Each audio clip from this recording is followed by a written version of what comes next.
Good afternoon, Trinidad and Tobago, and good afternoon to listeners and viewers on the various social media streams in Trinidad and Tobago and across the region and indeed across the world. Supporters of the United National Congress, supporters of the opposition, onlookers, members of the national community.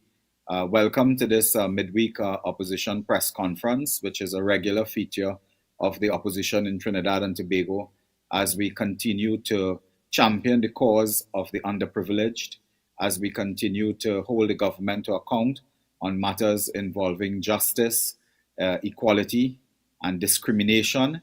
Our job is, of course, to expose the government of the day in terms of their lack of proper governance. This afternoon, we have a conference involving myself, Dr. Rudal Munilal, the Member of Parliament for Oropouche East, and of course, our sister MP Vandana Mohit, the Member of Parliament for Chaguanas East. At this time, I would just ask MP Vandana Mohit to make a presentation on some of the very troubling issues in the social sector and some of the concerns that the opposition would have as far as it relates to policy and programs of the government. MP Mohit.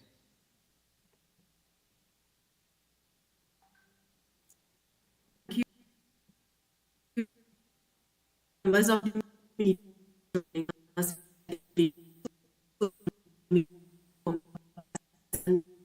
and of course, it's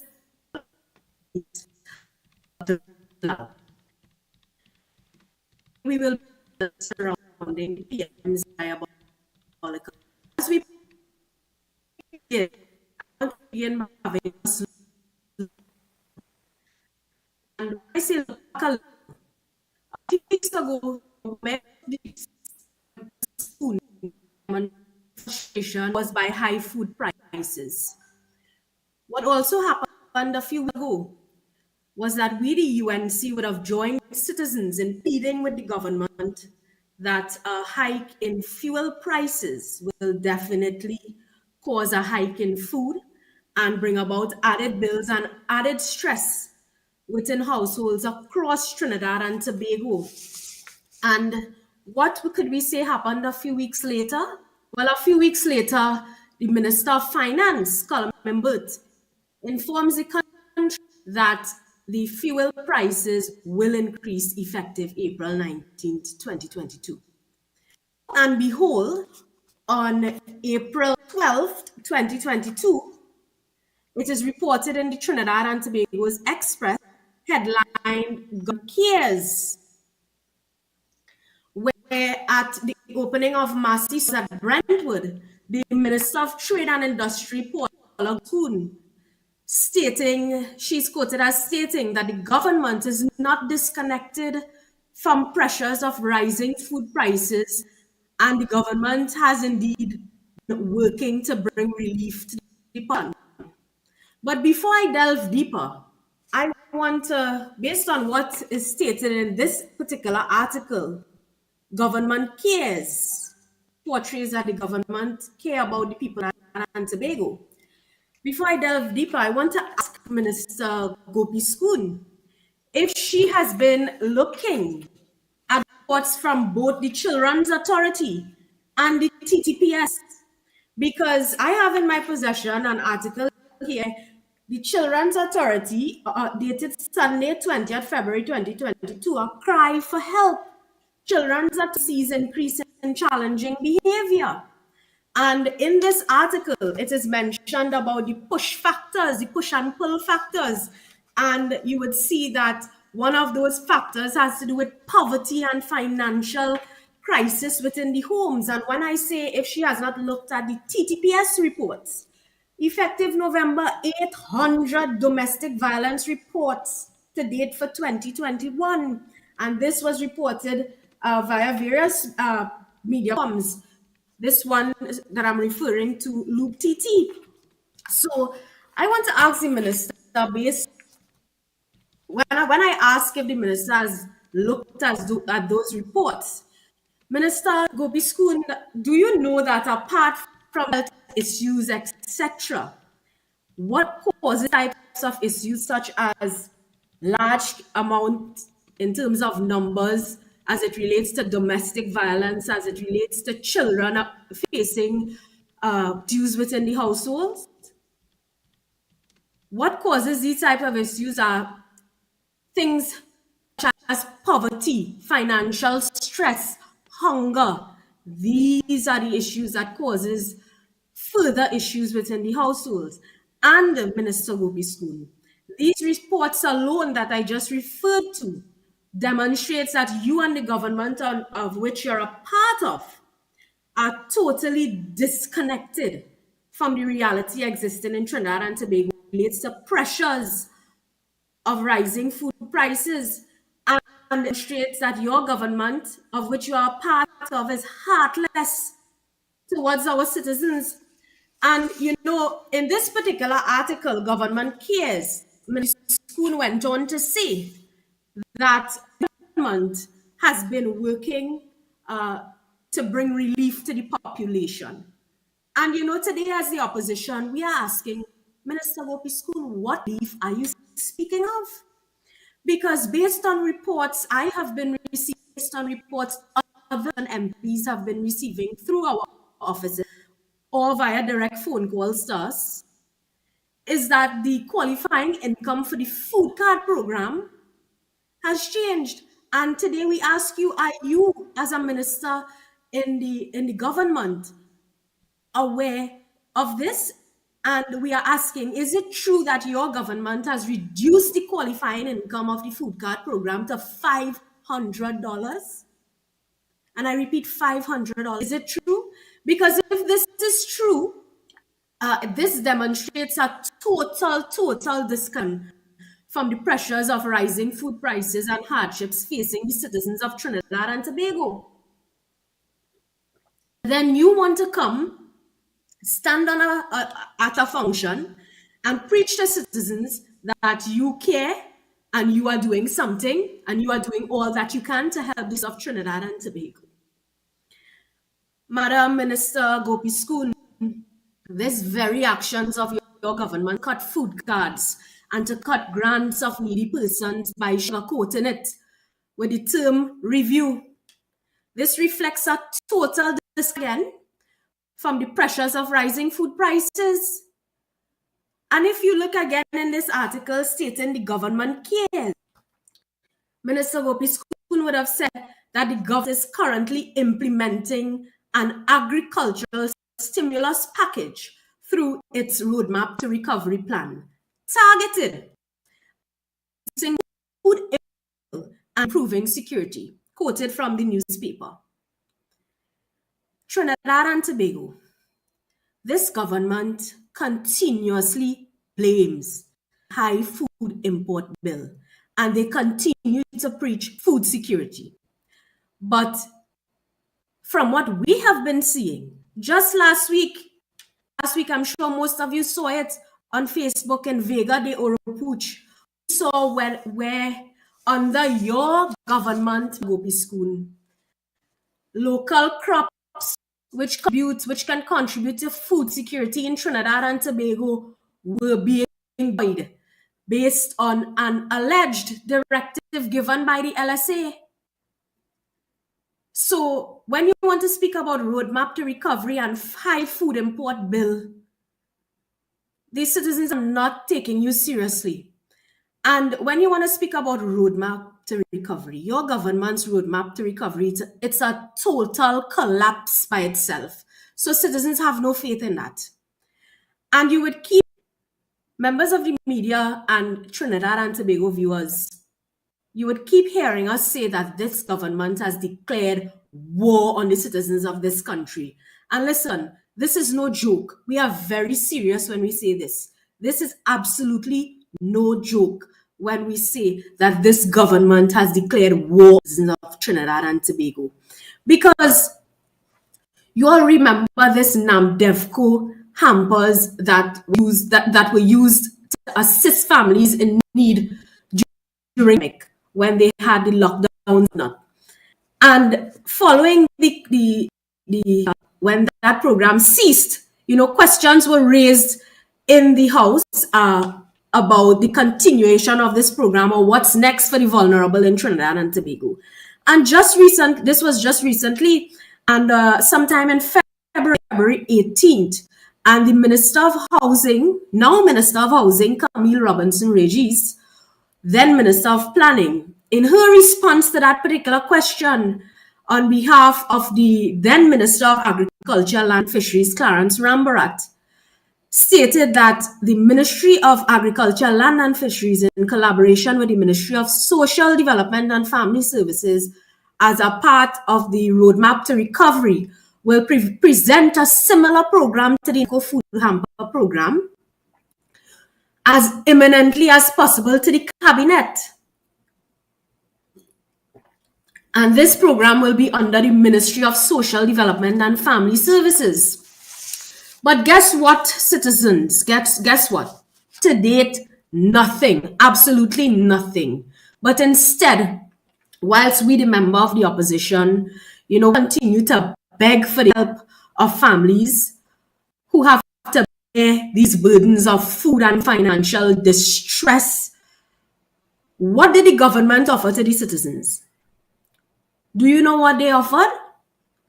They offered fuel price increases effective April 1922. That is what they offered to our citizens. And do you know what is happening on April 19th as well? School reopens for and this government is telling you via Paula Gopi-Schoon that they are not disconnected from the pressures facing households. But on April 19th, their school reopens for students. That will be the very same date fuel price increases will take effect. That is the treatment of our youth in this country by PNM. That is the treatment to our youth. And that type of treatment to our youth is unacceptable. And this is when we ask again, are you, Paula, Minister, saying that is a closely knitted connection with the pinch in which citizens are feeling? Based on what you are saying in this article, the government cares? Because citizens of Trinidad and Tobago, I want you to listen, and I want you to listen very carefully. I want you to listen to what exactly the PNM is connected from. Because a good friend from Arima spoke to me yesterday and today as well. And she visited a store in Arima. And you know what she indicated to me? That she walked into that store to just see, because the amount of women she saw, but she could not tell whether, these mothers were single or what was the case. But she looked at these mothers. And you know what she looked at? How mothers were looking at the prices of books and they couldn't pick it up. She you know what she looked at? This particular who's also a mother herself. She looked at mothers choosing stationaries over books to go back to school. And she said to me, I don't know, it's probably because people jobless in this country, or I really don't know if they're thinking that, listen, let me choose the stationery over the books. Guess what? My child could probably look in another child book when they go back to school. And that is the reality. Parents are watching prices and they just simply cannot afford. That is the reality of what is facing our citizens in Trinidad and Tobago. And friends, you would have heard it from the opposition leader, Mrs. Kamla Persad-Bissessa, that parents are in a position where they have to choose between a plate of food and a uniform. And that is also the reality, which Minister Gopi-Schoon may not be seeing, I'm not sure. And you would have heard it from the leader of opposition about the one-time school uniform grant. Again, I take this opportunity to call on the government to help the people, give the children that one-form grant, help the youth. That's where's Foster Cummings. Defend the young people of this country as you defend other things, because yes, every creed and race find an equal place. Because the reality is people out here are suffering. People out here are saying it loud and clear that Trinidad is in a bad state of affairs and just needs to. That is the reality of what's said. The school went this article, the government cares, that the government is not disconnected from the reality that households are feeling the pinch and that rising prices on both food and non-food items are putting the pressure on household budgets. But the response has to be a collective one. And speaking about household budgets, previously people, and I wanted to give you an example. Previously, people could have back squeezed further their children's education. Previously, people could have buy, how they say it in Trinidad parlance, one pallet of blocks. They could have put away something to buy one pallet of blocks to build a house. But because of the PNM disconnection with the reality that our citizens are faced with, they are unable to do so. And investment has become a major challenge within households of three.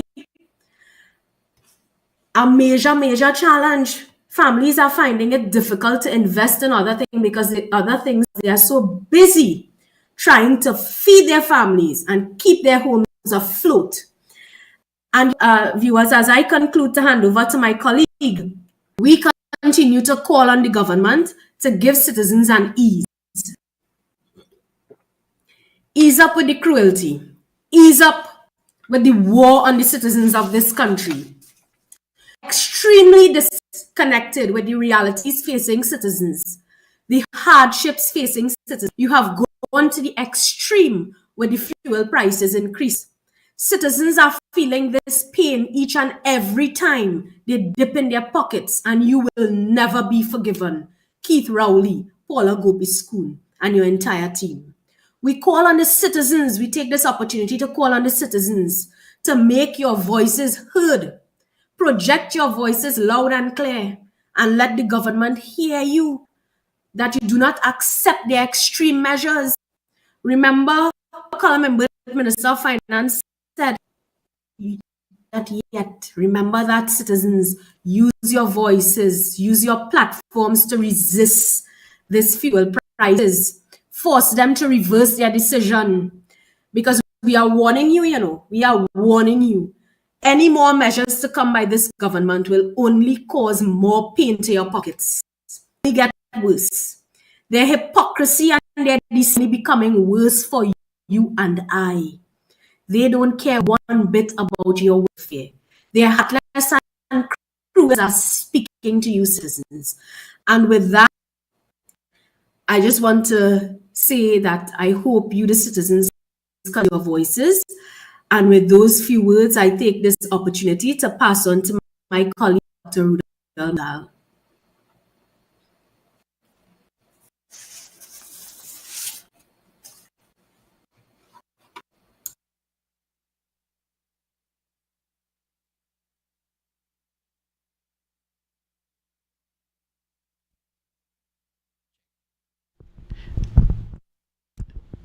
Could you put on your mic, please, Mr. Munilal? Thank you very much. Thank you very much, MP Vandana Mohit, for the comprehensive overview of the government's callous social policies that lead to so much suffering and so much struggle by working people and by the unemployed. It is heart-wrenching to learn of the plight of single mothers, for example, who are unable to afford books and stationery and who are unable to provide food for their children, as the government dictate that next week the children will go back to school. That by itself has serious implications and consequences. Just today, for example, one recalled that Minister Diyal Singh had announced with some fanfare that they had 40,000 vaccines for children between the ages of 5 to 11. There's an article in the newspaper today which indicate that these vaccines have not even been delivered to Trinidad and Tobago, and their expiration dates are in October and November this year.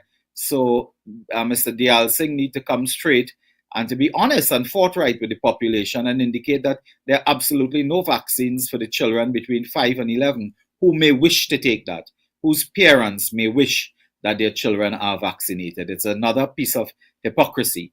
But I want to focus on two matters in the time allocated to me. and to remind the national community and members of the press that it was a few days ago on April the 11th, I spoke at the Monday night forum of the United National Congress and raised certain matters relating to a visiting English team that arrived in Trinidad and Tobago and are part of a government's operation to assist the police in the conduct of investigations and in the conduct of former government officials, ministers, and so on. I just wanted to reiterate that this team has been working. This team has been in Trinidad and Tobago for over, I believe, 4 years, maybe longer. They have received over 35 million Trinidad and Tobago dollars. They have a clear agenda and mandate given by Prime Minister Keith Rowley, Mr. Stuart Young, Mr. Faris Alwari, and others. They have identified political targets that they must go after. I gave some evidence on Monday night by quoting very, very short lines from various reports, because I was very careful that I did not want to show the contents of confidential and secret reports and so on. I did not want to show the context and identify names of anyone. In fact, I identified only myself. But what I can say now is that on Monday the 11th, I spoke to this issue. I took the opportunity to show pages of various reports and so on. To this day, this is April 14th, no one in the Ministry of National Security, no one in the Trinidad and Tobago Police Service, from the commissioner come down, not any individual at all has gone publicly to indicate that what I was saying is untrue, what I was saying was inaccurate, what I was saying was not true. So no one, absolutely no one in the national security sector, in the police, has now countered to indicate that we were wrong in anything we said. So it stands now that 3-4 days after, they have not refuted. It stands that what we have been saying is correct. There's absolutely no defense. I laid out the case on Monday night, which I will repeat to 1 or 2 items, but I will update that story in a minute.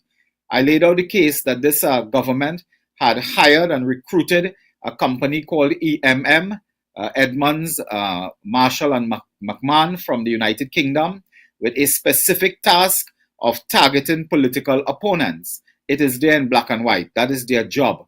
Their job is not to deal with white-collar crime in any form or fashion. It is to target the opponents of the government, and I dare say some of the more outspoken opponents of the government.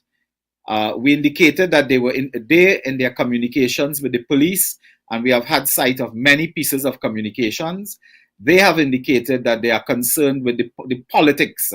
They are concerned with political targets. In fact, I quoted from those reports which suggest that when they reach the point where they can take certain actions or continue an investigation and they can gather more evidence and so on, they were saying the disadvantage of going in certain lines or adopting certain options was that if you adopt those options, you will not target the politicians, the political opponents of the government.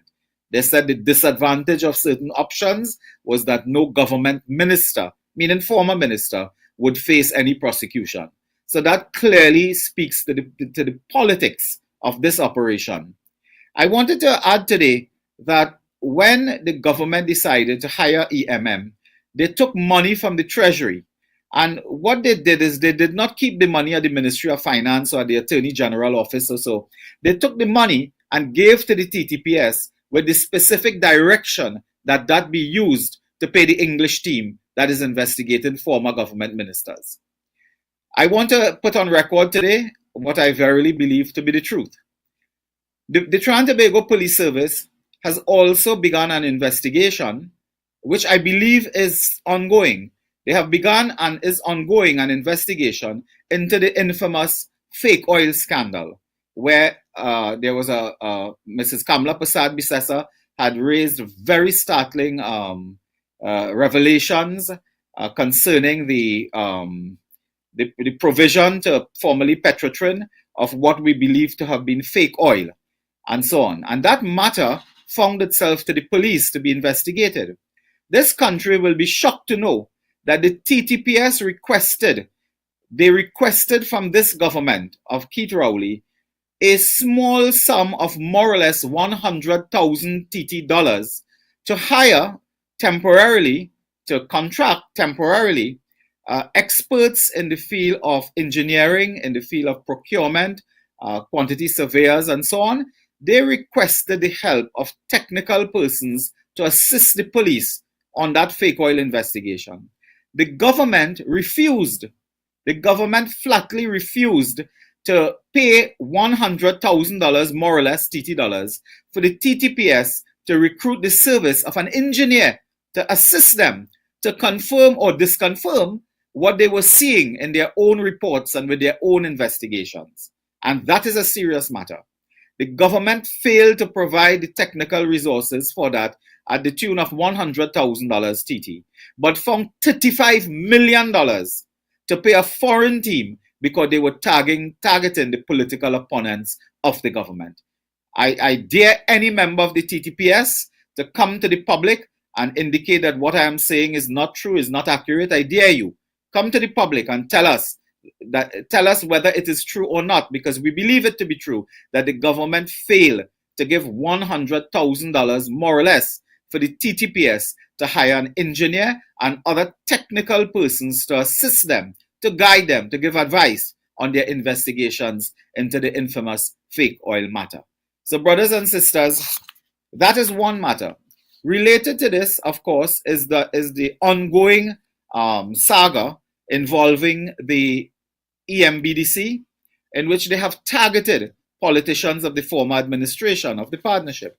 I have in my hand again a report from senior police investigators, and they are saying in their report something that I did not raise on Monday in a frontal way, but I'll raise it today and add it to the narrative that we have already painted.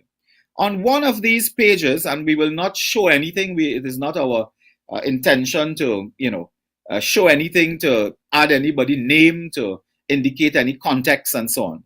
But what is startling is in one point, on a point here, on a page, the officer is writing that the investigation has been at a snail pace from its inception. He then says that the reporting party, which is the EMBDC, a state enterprise, appears to have lost interest in the matter. He says most former employees, and including board members as well, have craftily, that's a nice term, I like that, have craftily avoided engagement with the TTPS. And here it is. I have been waiting for a witness statement from the EMBDC accountant since October 2020. This statement was literally drafted on his behalf just for him to make appropriate adjustments. Now, this is startling. What they are suggesting is that the EMM group and the police have actually undertaken to draft witness statements for witnesses. Now, I am not saying that this by itself constitutes a breach of the law, but I believe there's certainly a matter of ethics involved here, in that should the police, should the EMM, should the foreign team be involved in drafting statements, witness statements for witnesses, so that you just go to them and say, look, sign up this, we have drafted it. That, taken in an extreme situation, could be could lead to an allegation of inducing persons to break the law, inducing someone to commit perjury. That could be taken at its extreme to conspiring to perverting the course of justice. When you are a witness in a matter, you give a witness statement of your own volition, of the facts as you believe them to be, of your observations, what you have seen, what you have read maybe. You give a witness statement of yourself. It is highly unethical for persons to be writing witness statements and then chasing down witness. Because if you cannot get a witness statement from October 2020 to 21, now we're into 22, then you are chasing down witnesses. And that is a matter that I want to put on the public space, because these foreign entities ought not to be hounding down witnesses when clearly people are of the view that they should not make statements that are wrong, that are malicious, that are false. Because persons may be being, we have a case here where persons may be induced to give false evidence, all because it is part of a political conspiracy to hunt down, to engage in a political witch hunt of opposition members of parliament and outspoken members in the Senate as well. So, brothers and sisters, listening members of the press, these are extremely damaging statements being made in a report, an internal report of the TTPS, to suggest that witnesses are not coming forward. They cannot get witness statements in any matters involving government ministers, but you are now writing witness statements. So we now have a room somewhere in a law enforcement building where they are simply fabricating and manufacturing statements and going in the society outside and looking for witness to sign. That is a dangerous, dangerous development, and I will call on the authorities to take note of this, and it's a matter that I intend to raise elsewhere. I say no more about that at this time. But at this time, we are informed that while the police or while the EMM, who has been in Trinidad for a few days, have never sought to refute the information placed in the public domain Monday last, and indeed today, they will not refute it. They have been busy with the Anti-Corruption Investigation Bureau because they're now on a new reign to change around and transfer police officers willy-nilly all over the place because they believe the whistleblower is from inside. But I want to assure the authorities that the whistleblower may not be inside the police service and it may not even be inside Trinidad and Tobago, the whistleblower who provides information on this. So you ought not to willy-nilly try to be transferring people all over the place. Our latest information suggests that now that the EMM group have clearly bounced their head on the wall as it relates to EMBDC and so on, they're now changing their focus and would like now to get a piece of the action from the CLICO investigation. So that if you make it $35 million investigating EMBDC, maybe they figure they can make another $35 million with the CLICO matter. But this, I get the impression that this is like touting Maxi Taxi on Curup Junction or at the Brian Lara Promenade. You just get up and try to tout, run down everywhere you see investigation, you run down and try to make a buck or two. In the coming days, brothers and sisters, members of the press, I will speak much more on this matter. The second matter and final matter I wish to raise is a matter that has been in the public domain for some time. We in the opposition, people talk today and they identify different groups in opposition to the government and different personalities and so on.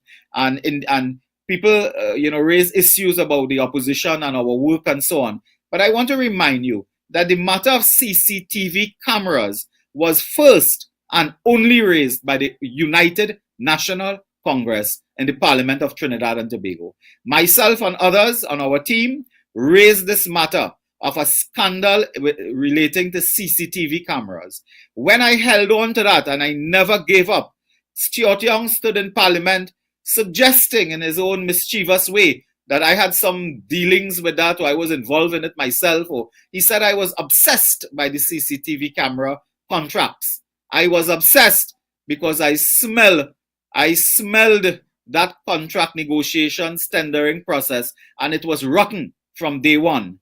Can I remind you, members of the press,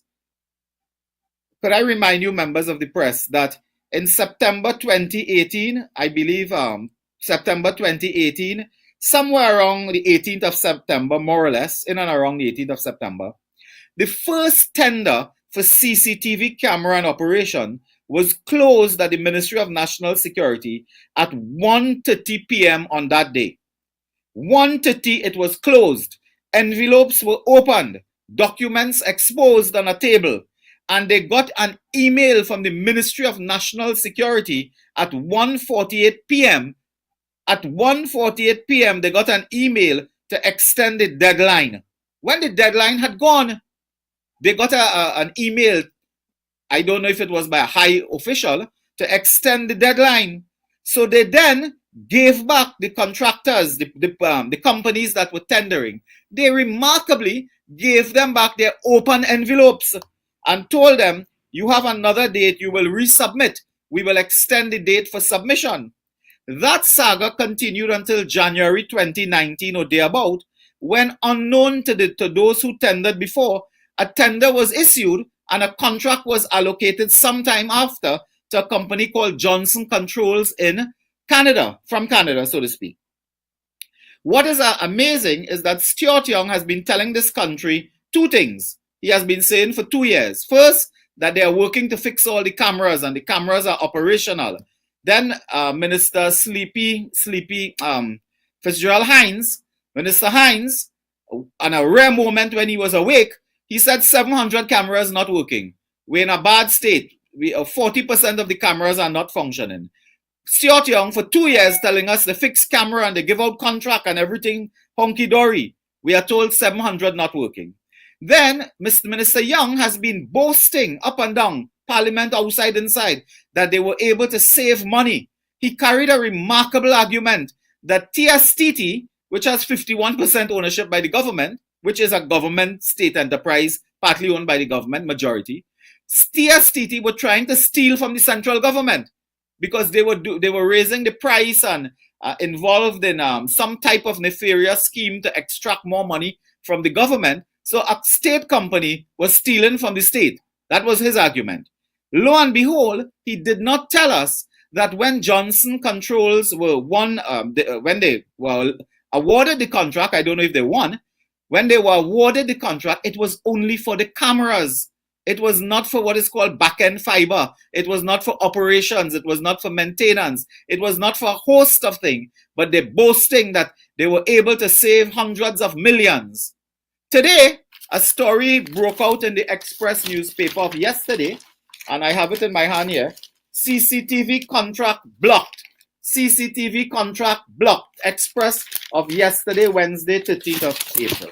What is fascinating is we now learn that Digicel, a competitor to TSTT, apparently were awarded a contract to do all the things that Johnson Control is not doing, which is to provide backbone fiber, to provide operations, management, and so on. While TSTT was doing that all the time on a month-to-month contract that this government allowed. And the TSTT were also working with what is called command centers and so on. It was a much more elaborate and comprehensive arrangement. So Digicel is awarded this contract in what we believe to be in a deal much more, in fact, it's extremely more costly, expensive than that provided from TSTT, which is partly owned by the state. And the Prime Minister of no less than the Prime Minister is saying now that the Attorney General, Reginald Amor, must investigate how Digicel get a contract when their bid was significantly higher than TSTT. Mr. Rowley, this is too late. This is too late, Dr. Rowley. You must ask Stuart Young for the details of this, not Reginald Amor. Reginald Amor now come on the compound, he don't know nothing yet. You asking him to investigate this? It's Stuart Young who knows about this, because when he was minister, they stopped the contract. They stopped the contract. They had a month-to-month with TSTT. When the contract time, the deadline came, they opened everybody package and then extended the deadline. Stuart Young must answer these questions. How did Digicel, who is also in an arrangement, I believe, with a Chinese company, Huawei, I believe, or Huawei, depending on how you pronounce it, they are in a deal with that company. Digicel has been awarded. The Prime Minister said, hold on, we have to investigate. Too late shall be the cry, Mr. Prime Minister. I am now calling for an independent investigation outside of the government. Please recruit what could be a retired High Court justice, what could be persons in the know on telecommunications and so on. We need to get an independent inquiry into the debacle of the tendering and contract arrangements for the CCTV cameras by the Ministry of National Security from September 2018 to this day, to April 2022 and thereafter. Nothing less than an independent inquiry will suffice. And don't go and pick up somebody on the street because you know them years now and put them to inquire and so on. This must be a proper inquiry by independent persons from with backgrounds in telecommunications, with background in law, for example, that can look at this outside of the cabinet. Because Reginald Amor, with all respect to Mr. Amor, he is a cabinet colleague. He's a politician in the cabinet. Whether he conducts himself like a politician or not is irrelevant. He's the political colleague of Mr. Stuart Young, Mr. Fitzgerald Hines. And this ministry is the ministry that is accountable. So he cannot conduct any investigation into this matter. And CCTV cameras, I remind you, when we had the very tragic kidnapping and murder of the daughter, Andrea Barrett, it was one of the reasons the police could not have a flying start to recovering her, to saving her, was that the CCTV cameras in that region were not operational. And I just remind you again, in case you are following international news, in fact, quite recently, you will recall a few days ago, I believe it was Tuesday, there was a subway shooting in Brooklyn of a subway train destined for Manhattan. 29 persons were hurt. And in one of the international newspapers, it is clear broken surveillance cameras hampered hunt for Brooklyn subway shooter. Headline. So in New York as well, when they had this, they got information and intelligence from social media because the camera system in some of these stations were not working, the CCTV camera, and they did not have feed to their central metropolitan transit units and so on, and to the NYPD. So it's the same situation here. This underlines the importance of CCTV cameras being operational throughout the length and breadth of Trinidad and Tobago. This matter, we can be, we can be exposed to criminal conduct, to even terrorism, and you cannot deal with it in the frontal manner with urgency and with an immediate response because you don't have CCTV camera footage and you do not have that type of intelligence to work with. The police need that in real time to work with. So that those are the two matters that we have raised now in the public domain. The matter of the ongoing saga involving EMM from England, the matter of the Digicel, the scandal involving CCTV camera contracts, and the Ministry of National Security under Mr. Stuart Young and later Mr. Hines. On another occasion, we will raise the issue of the Shanghai contract at the Port of Spain Central Block. We understand now that negotiations with Shanghai have collapsed. So that is another matter that I will speak to in the coming days. I will leave it there, and I believe there is some system to take questions if questions are available. Thank you. I would ask my colleague Vandana if there's anything you would like to add in terms of your earlier presentation based on the feedback from the media that I think that we have been receiving. Yes, thank you, colleague. And I'm seeing a question here which I will read. Has the opposition gotten any feedback from the government on the call from the leader of opposition for a one-time uniform grant? My response relates to that question is no, we have not received any response. What I can say is that the government is mum on this recommended initiative. And I will take this opportunity to call on the government, to call on the Prime Minister, to call on the Minister of Gender Affairs, to call on the Minister of Youth Development, to call on the Minister of Social Development to break your silence, because you know this initiative recommended by the leader of opposition is an initiative which can help those families in need. Why are you keeping so quiet as it relates to this recommended initiative? Break your silence and provide the help that is required to those families in need at this time. And that will sum up my response in terms of that. So thanks again, Thank you colleague. very much. Thank you. I have just one area or two small areas to respond to. Someone asks, based upon the revelation that the government failed to provide technical and professional support to the TTPS for the conduct of the fake oil investigation, I believe that the question is, do I believe any high government figures were involved in this? My response is, first, I cast no aspersions on the matter itself. It is still being investigated. But clearly, the government has a duty, as they felt they had a duty with EMM, to provide technical and professional support to the TTPS in matters such as that, which is really matters of procurement, matters of engineering, and so on. In terms of the CCTV cameras, this, of course, I respond to a concern. This continues to put lives at risk because of the lack of security surveillance available in Trinidad and Tobago. And these sort of actions are reckless actions by the government. They focus on everything except providing security to the people of Trinidad and Tobago. But as Minister Hines said, he did not believe that providing security and safety was his job. It must be somebody else's job. Those are the two matters. I think our time is coming to an end. So before I wind up, could I please, on behalf of the political leader of the United National Congress and opposition leader, Mrs. Kamla Persad-Bissessor, extend greetings to the Christian community and the whole of Trinidad and Tobago on the occasion of Easter. This is an extremely blessed period in Trinidad and Tobago and the world, as our Christian brothers and sisters reflect on the judgment, the passion, and the crucifixion of Jesus Christ as an ultimate sacrifice to save us from the sins of mankind.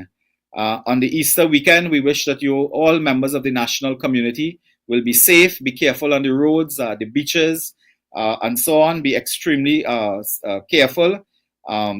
Follow health protocols as much as we have to, given the state of COVID in Trinidad and Tobago. We believe that this weekend is an important weekend as well for the entire national community. Our Hindu brothers and sisters celebrate Hanuman Jayanti, which is the birth of Lord Hanuman, who is the symbol of strength and of devotion.